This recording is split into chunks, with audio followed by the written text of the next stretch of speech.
Okay, effectively the company is an effort to sort of build a model that reflects the writing-reading relationship as I see it, as opposed to as it has been served up until now. And the key sort of realization I have about the way in which it has changed is that there was once a time called few writers, many readers, and there is now a time called many writers, many readers. And in the time of many writers, many readers, you have, to use a sort of a relatively sort of new paradigm capitalist term, you have a shift from a single-sided marketplace where basically a finite number of products are dumped on a very large number of people to a two or multi-sided marketplace where there's a whole chunk of people on either side and you sit in the middle and basically try to matchmake for them.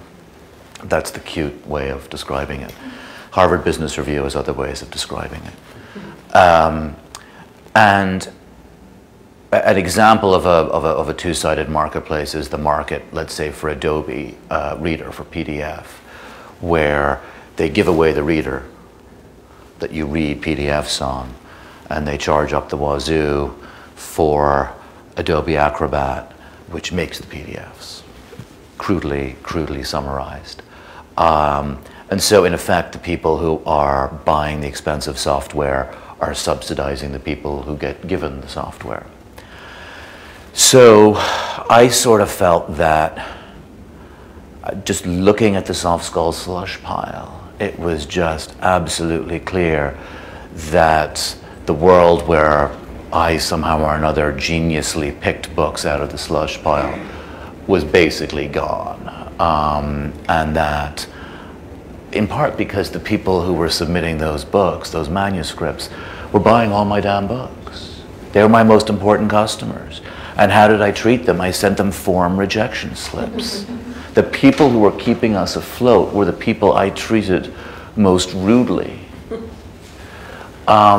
So at the core of what I'm trying to do is recognize effectively that this sort of two-sided marketplace is a universe of a bazillion little two-sided marketplaces.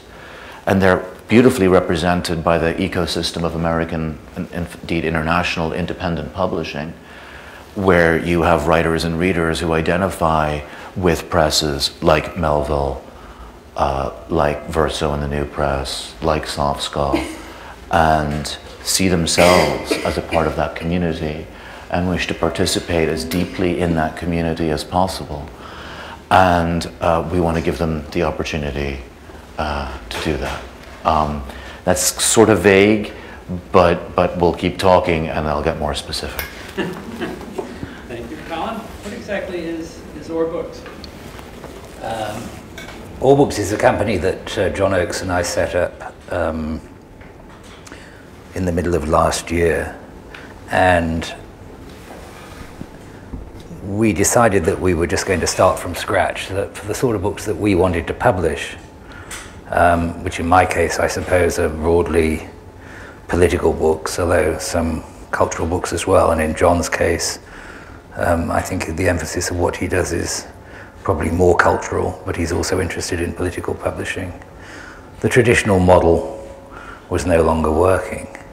And the reason that it was no longer working was because the retailers in publishing had such power and were taking so much money out of the process, taking such massive discounts to sell the books, that there was no money left to promote the books. And this was happening at a time when the number of books being published was, as Richard has suggested, was soaring. So, I mean, it's not clear exactly how many books are being published in the United States these days, but it's probably something like 500,000 new titles a year. So that's what, 10,000 books a week. The amount of noise that creates and the amount of confusion it creates about what people should read means that if you don't promote a book, then it just gets lost in the morass. And so we felt that we really needed to find a model which would allow us to promote books. And the model that we've adopted is one where, first of all, we're not publishing very many books. We're going to do one, maybe two a month. Secondly, we are going to sell them direct to the customer. And we are going to either sell them as ebooks or we're going to print them on demand. We're not going to have a warehouse. So the cost of running a warehouse, the cost of a distribution system is saved.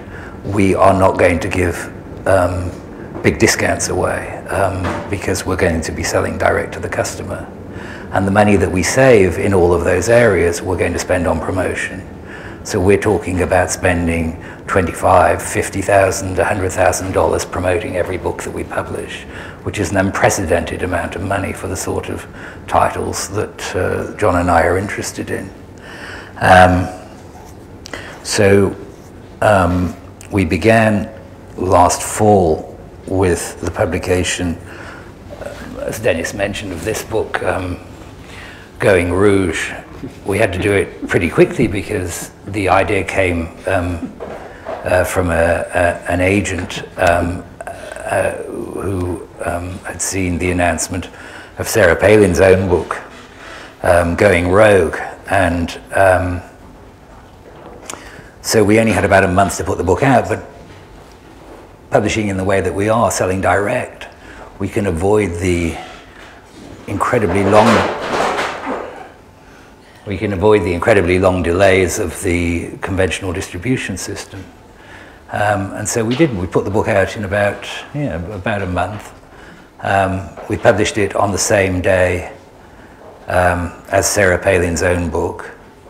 And we got a fantastic response to it. We sold about 6,000 copies off our site direct to customers prior to publication.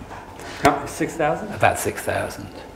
And then we got some interest in the paperback rights and we sold the book to a company called HCI, who within about a month of our publication put it out into the trade as a conventional book. And that's very much part of the model that we hope that we can adopt, which is one of getting some, by spending this promotion money and making this big effort in terms of publicizing the book, get some noise going around it, get some attention to it, and then put it out into the trade through rights deals so that it can be bought in a conventional way in bookstores.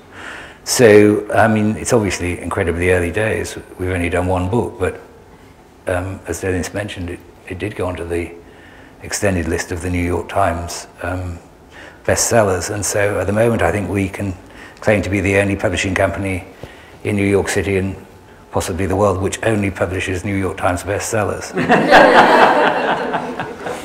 I meant to say that in your intro.